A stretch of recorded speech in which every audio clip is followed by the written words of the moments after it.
Basketball's finally over. Baseball's in full swing. Yeah. I was just sitting there watching the clip just now when we played last night, and Oh, you getting the wheel? You getting the wheel of death? the batter was just standing there, Good game. grabbing my mom. I thought the three played it on the better than giving them. It was funny though. It was like, move. It was funny. I need to throw it. Yeah, I got that last one. Oh yeah. Yeah. Teddy should get a lot of minutes this year. Throw some water in. Yeah, I think he played a little. Break them up. He had a couple good threes in there. All right. Ready? That took me a Good. while. So All right. kids wasn't really back. Yep. All right, I'm going to go ahead and call the meeting to order. And the first item of business is the Pledge of Allegiance. Flags in the front and flags in the back, so if you face this way, we'll face that way. I pledge allegiance to the flag of the United States of America, and to the republic for which it stands, one nation, under God, indivisible, with liberty and justice for all. Thank you very much. Would you call the roll? Yes. Jason Baker, Jim Dodrell, Here. Brian Ellis, Here. Tim Engel, Dave Hava, Brian Holman, Vic Mays, David Mills, Jacob Pack, Here. Donald Pauly, Here. Steve Perry, Here. Sarah Stewart, here. Travis Willard, Here. Lynn Yeager. We have a quorum. They have a quorum. Thank you very much. The next item of business is our minutes from our last meeting of February 26th. Has everyone had an opportunity to review them? And if so, I'll entertain a motion to approve them as presented. So moved. Second. Been moved and seconded. Any discussion? Hearing none, all those in favor say aye. Aye. All those opposed say no. They are approved. All right, next item, number 5 on the agenda is citizens concerned and concerns. And this is the point on the agenda where anyone who's here in the meeting and has any general concerns that are not already on the agenda to be heard later in the zoning amendment, but any other concerns that are not already on the agenda, if you have any of those, you're welcome to come forward now and express them. We're on the list of concerns, I guess. I received a letter in the mail about this. Yeah, that's the next item on the agenda. That's okay. Yeah, it's confusing. This is for anything else that's not already on the agenda. Okay. All right. So now we'll move into that part of the agenda, which is 2026-02, the zoning amendment. Okay, good evening. Good evening. I'll provide you a summary of the rezoning request for tax map 222E, parcel 52.2, located at 102 Clydesdale Lane in Hurricane. This is a request from W2 Investments to rezone approximately 0.94 acres from R1 single-family residential to C1 suburban commercial. For the Planning Commission to recommend approval, the request must be found to promote public health, safety, convenience, moral and general welfare, and be consistent with the comprehensive plan and the Taves Valley Land Use Plan. Those plans emphasize coordinated development, minimizing land use conflicts, and supporting appropriate growth and services. Summaries of each are included as attachments A and B. This request is being reviewed in accordance with Chapter 8A of the West Virginia State Code and with Putnam County's adopted zoning ordinance, which requires Planning Commission review, public notice, and recommendation to the County Commission. The current R1 district is intended for low-density, single-family residential use. Article 400 describes the permitted uses and is included in Attachment C. The requested C1 district is intended for small-scale commercial uses that serve nearby residential areas and are designed to remain compatible with them. Article 600 describes the permitted uses and is included as Attachment D. The property was purchased by W2 Investments, LLC in August of 2023. A copy of the recorded deed is attachment E, and a survey plat of the property is attachment F. It includes an existing structure that was previously operated as a legal, non-conforming nursing home. The application submitted by W2 Investments LLC on February 13th, 2026 is included as attachment G. The current zoning map is included as attachment H. The parcel is outlined on the map and is adjacent to both C1 in pink and R1 in yellow. Adjacent properties include single-family homes, agricultural use, and a multifamily development located within Hurricane City limits. Photos of the property are included as attachment I. Access is granted by a 12-foot gravel right-of-way to Route 34, conveyed for ingress and egress as well as utilities. Water and sewer are provided by Putnam PSD. The property is not mapped within a floodplain. Notice requirements have been met. Adjacent property owners were notified by mail. A legal advertisement was published and signage was posted on site to notify the public of today's meeting. To date, staff has received limited comment. One nearby property owner expressed opposition to additional development. Another indicated they did not receive notice and was subsequently provided one via email. At this point, the Planning Commission has three options. You may table the request for additional information, recommend approval if you find it meets the required criteria, or recommend denial if you find it does not. I'm available for any questions. Thank you very much. Does any of the board members have any questions? Staff?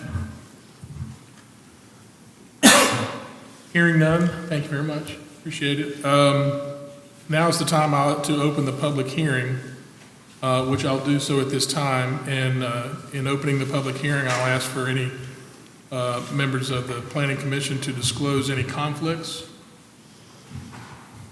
Okay. Hearing none, the staff has already presented the summary. Is the applicant, the developer here? No? All right. Next is any public comments. Anyone here want to make any public comments? Okay. Welcome. If you would come up to the mic and state your name and your address.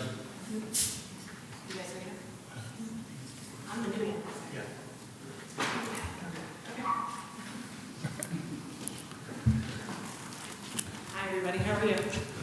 My name is Amanda Barron. I live at 401 Green Acres, so this is the property, and this is my brand new property. I just bought it about 3 months ago, 3.5 months ago. Are you Jordan, by the way? Thank you for helping me. I appreciate it. I just wanted to say that in the spirit of living in Putnam County, I think we all know that development is an important part of what we're doing. Living in West Virginia, it's obviously a big part of everything that we're doing. And in the spirit of being a good neighbor, I understand that that is an Airbnb. It's a lovely property. They do a nice job. I never have any issues or anything like that going on there. They keep it very nice. They're good neighbors. I hope I'm a good neighbor as well as I move forward. With that said, I did just buy this piece of property, and I know just met some of my neighbors tonight, but these are people who've lived in this community for quite some time and have already dealt with quite a bit of encroachment with the apartments that are behind, the Valley Point, which are also lovely, and they're lovely neighbors as well.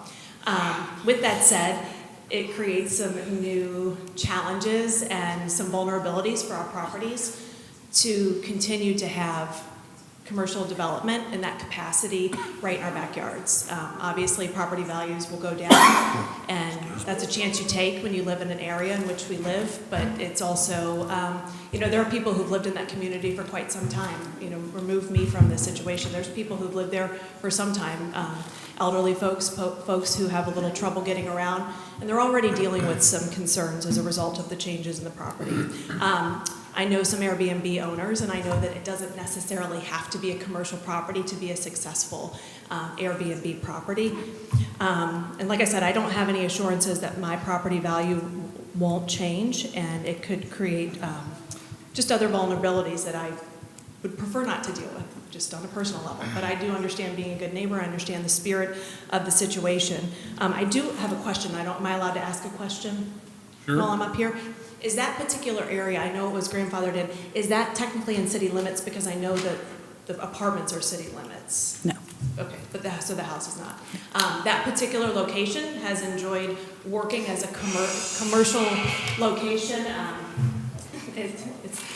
Working as a, sorry, I need a teleprompter, I apologize. That particular place has enjoyed working as a commercial property in a residential area for some time, so I understand that it might be beneficial to the property owners and the business owners to have it be a commercial property, but I believe it opens us up to quite a vulnerable situation. There's already a property for sale that is zoned commercial right at the top of Tays Valley Road, so who's to say that nobody could come in and having this home back here and the home up here. It's a perfect bookend for commercial properties to come in and take out a whole development of people who've lived and invested time and money and have a lot of memories there. So I would just appreciate your consideration in that, because obviously if you look through the list of things that could be there, if it stays an Airbnb, that's fantastic, but it opens us up to possibilities that it might not be an Airbnb one day. I'd prefer not to have a dispensary behind my house. I'd prefer not to have a medical or a helicopter landing pad behind my house, and I would just like your consideration for all that. So thank you. Thank you.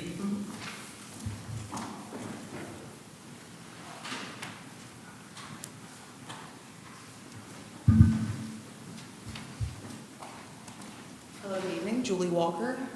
I live in the Green Acres community at 409, which is directly behind where this is being proposed to be changed from residential to commercial. I'm the president of our HOA, so I came here this evening to, one, inquire more and listen more to what was going to be happening with the property. It sounds like it's just trying to be rezoned from residential to commercial while remaining an Airbnb, but to the point that was just made, we've had a lot going on with the apartments that were just put in, and to now leave ourselves open and vulnerable to the backside of at least 4 people's property to be changed to something that's not an Airbnb at some point when it's operating just fine as it is as a residential zoning, I think needs to be taken into consideration. Excuse me, I'm emotional because it's just hard when you have a lot of neighbors that have been impacted over the last couple of years with the apartments that have gone in. We do have average age and older community, but a very nice community that we would like to keep intact going forward as much as possible after even already being impacted as we have by the apartments. I don't know the pure reason for changing from residential to commercial if it's already operated as an assisted living for the many years that it did, other than maybe tax advantages and purposes, but to keep our community protected, I request and ask that you consider it remaining in a residential zone. Right. Thank you very much. Appreciate it. Anybody else? Any other comments? Okay. Well, thank you all very much. If there are no other public comments at this time, I will close the public hearing. Anybody else have any questions for staff? No? All right. Well, at this time, we have to consider the application, we have to go through the criteria. And just so the folks who are here, for the members of the public, you're fully aware, the decision we make tonight, if any, is not a final decision. The Planning Commission, by law, only has the authority to make recommendations. The final decision will be, our recommendation, if any, will go to the County Commission, and they will have another hearing in which the public will be invited to attend, and they'll make the final decision based either take that recommendation and act on it, do something else, whatever the County Commission wants to do.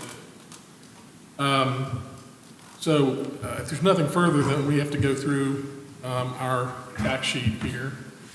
And the first criteria is whether the proposed amendment will protect and promote the public health, safety, convenience, moral, and general welfare. Any members have any comments on this first criteria?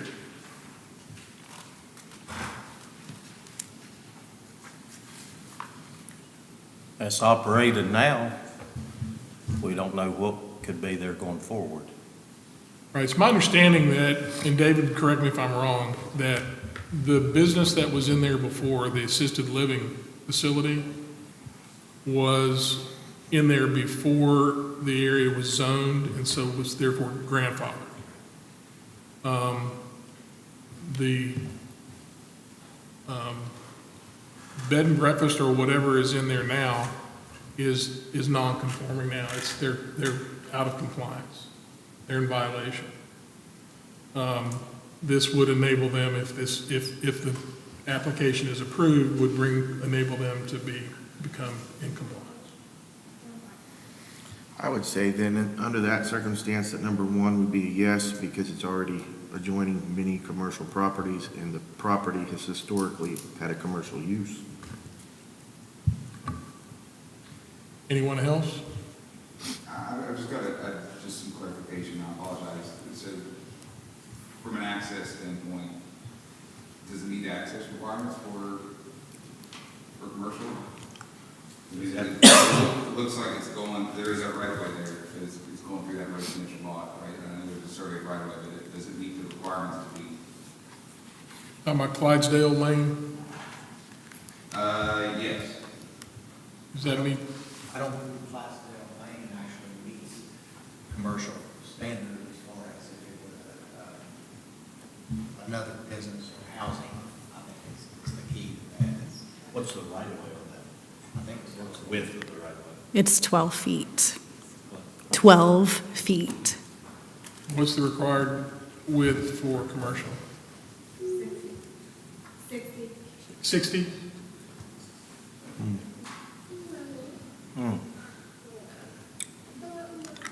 So with that being said, in regards to the first question, that's where, and again, for discussion, this is where I'm having some problems. Like, I understand completely what Mr. Pack is saying, but my question is, as far as access to the property is concerned, you know, how's that going to affect it? Because it is going through commercial, or I'm sorry, it's going through a residential piece of property.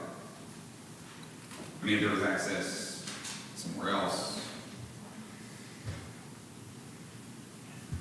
Yeah, that brings up this question for me. If we were to approve and recommend approval of the application to the county commission with that, is it 12? 12-foot right-of-way, would the owner then have to, well, I mean, he can't widen a right-of-way that he doesn't have ownership of. How would that work? If I may, it's a non-conforming. Becomes a non-conforming, yeah. And when you go from when you have a non-conforming situation and you try to bring it up, you try to make it as less non-conforming as possible. You know, it is what that 12-foot right-of-way is what it is. And a 3-unit lease situation like that is a far less non-conforming use than the old nursing home was Right. in R1. Right, you had more residents in there when it was a nursing home or assisted living facility than the 3 that would be there. Maximum of 3 now? It's 3 and it's complete. And so, I mean, yes, it's a very substandard right for sure. David, am I right in assuming that on this map, the red ones are all C2 Red or C1? I The mean? pinkish color is C1. C1? So the other properties that are adjoining that, are they using that same 12-foot access? No, that's just to get to the parcel we're talking about. So the other ones have other access? Right. Okay, Just that is just to get to the okay. subject parcel. Residential Yeah, it's a gravel, like out the Yeah, there are other homes along that. There, how many? Yeah. 3. 3. 3. Are they residential homes on commercial property? Now I'm a little sideways. Which, the ones that they're talking about that's residential, are there ones in here that are zoned commercial that are in the, like the But they're pink residential. color, the red Yes. Residential use? The- But they are being used as residential. Yes, they have Correct. single-family Correct. residences. Okay. Yeah. All right. Just want to make sure I'm on the same page.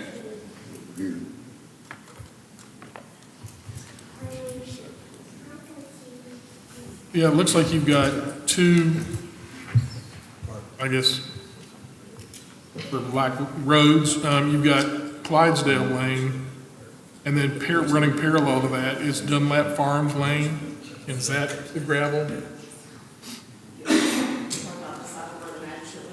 And those are some houses. There's a house right across.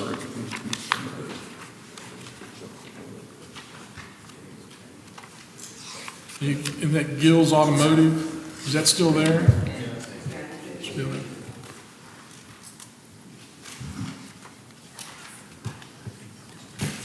So, and it looks like Clydesdale Lane is kind of gravel, asphalt, maybe a mix up to Gill's Automotive, and then asphalt from there on into this location. Is that correct?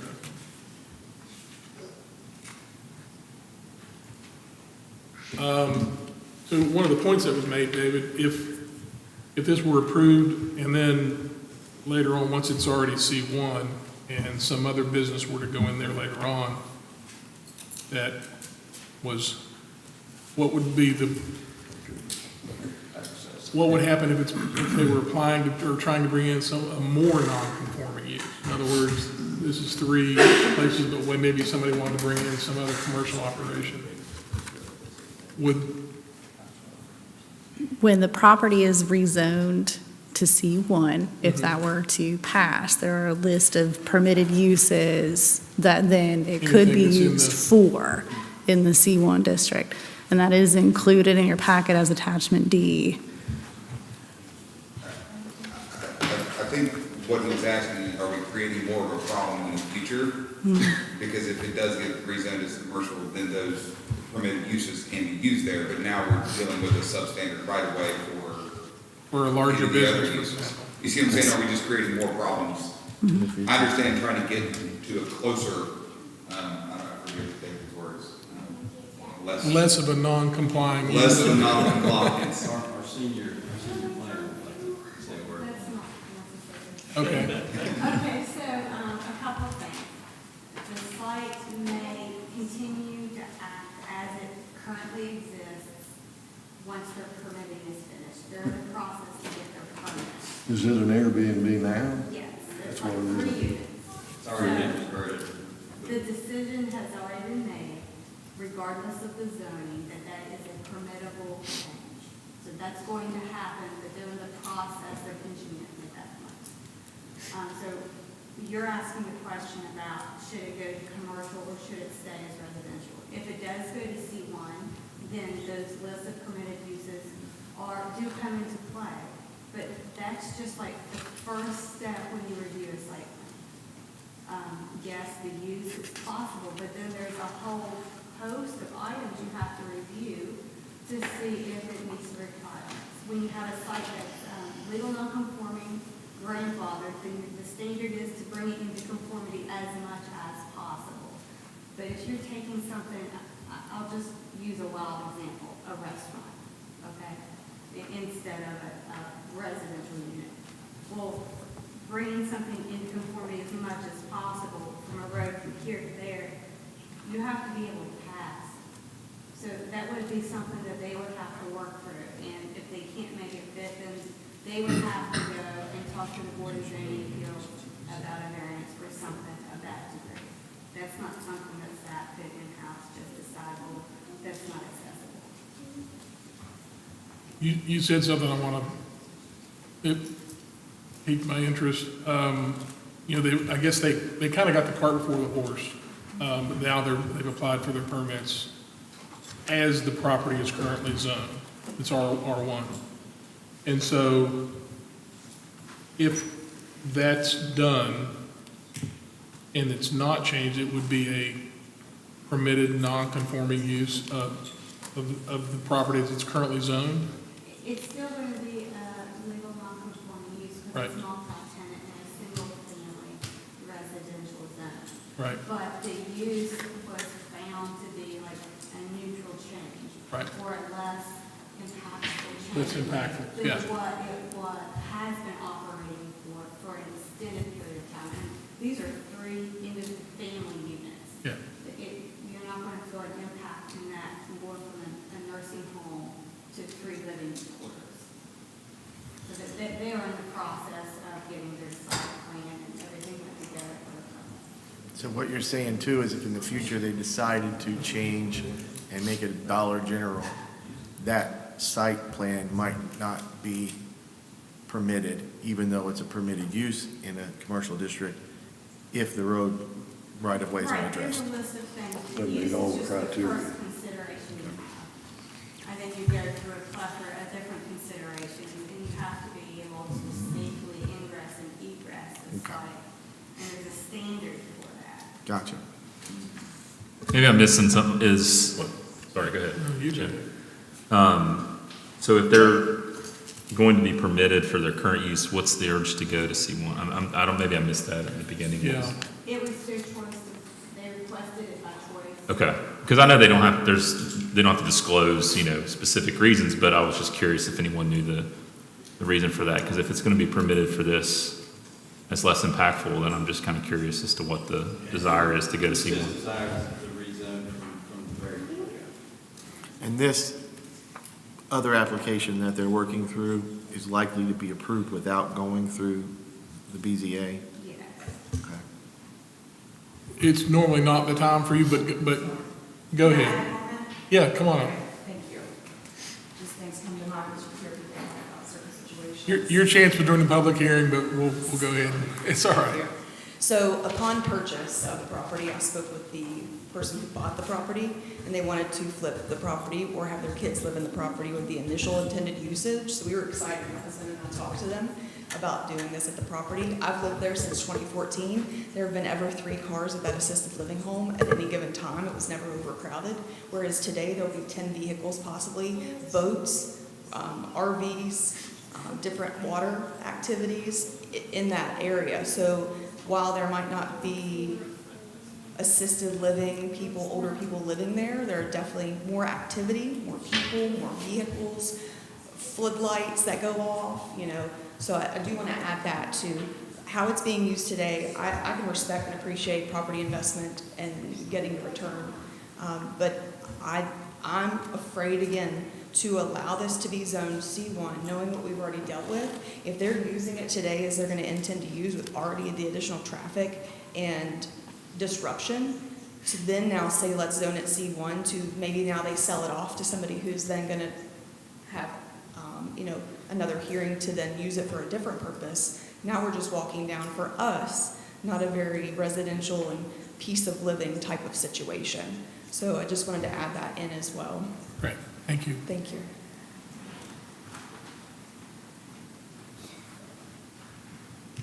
And encouraging zoning after the fact. They should have happened before. Anyone else, just kind of bring it back around. We're still on criteria number 1. Sorry. Did were you going to say something too? Okay, I thought, I'll have I don't know if I cut you off or not. I have a comment. So basically, whether it stays R or goes to C1, if somebody would change that, they would be required to hit a lot of checklists. And the current right-of-way through there would eliminate a lot of opportunities for them to actually do anything differently. So the real opportunity that would exist is if somebody added the Dunlap property and then combined everything into something that would be more notable. I don't think, without combining other properties with it, I don't think anybody could put anything in here and meet the criteria of that 12-foot right-of-way to get through there. Is that a true statement? It's plausible.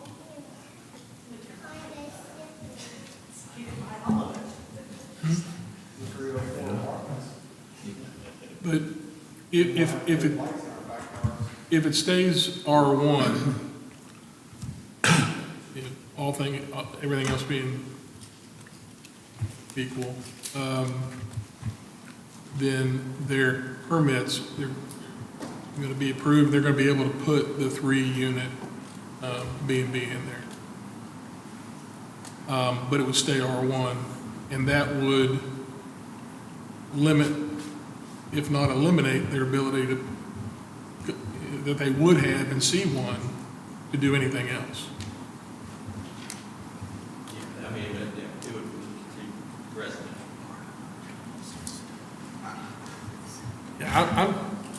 Respectfully, my vote on that would be no, because I see this, if you leave it as R1, kind of a compromise between the C1 that's next door and the R1 that's there already. It's not gonna hinder them from being able to go ahead and move forward with their B&B, but it is gonna promote the convenience and general welfare of the rest of the neighborhood by keeping it R1. So I would vote no on that, but. I'd have to agree with you, Mr. President. I'm not sure everybody agrees on that one, so we probably need to take a vote on that one. Would you mind taking a vote? And so, for anyone who votes yes on criteria number 1, that it will do all of those things, raise your hand, please, so she can count. All right? I'm going to speak out before you vote, take the next vote. There's a reason why we have multiple members on this board. Pardon me? And there's a reason why we have multiple members on this board, and you guys have changed my mind, so. All right, and all those in favor, or all those who would vote no, please do so by raising your hand. All right. Then the answer to question number 1 is no. Number 2, is the amendment consistent with the adopted comprehensive plan and US 35 corridor management plan? Anyone have anything on that?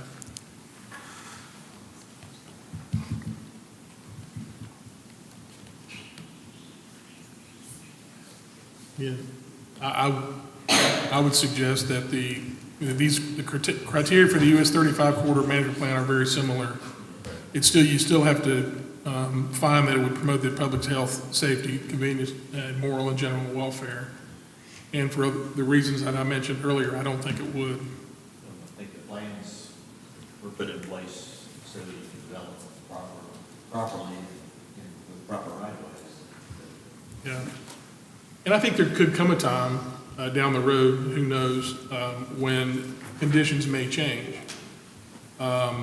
These properties may be even more surrounded by C1, but right now there's such a mix of residential in there, and with that right of way, it concerns me that it would not be consistent with the comprehensive.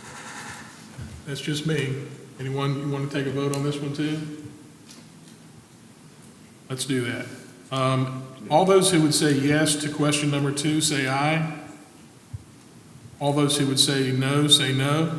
No. All right, the answer to question number 2 is also no. Which requires us to go on to question number 3. So if it's inconsistent with the comprehensive plan for the US 35 corridor management plan, have there been major changes of an economic, physical, or social nature that has substantially altered the basic characteristics of the area? We've kind of already discussed that.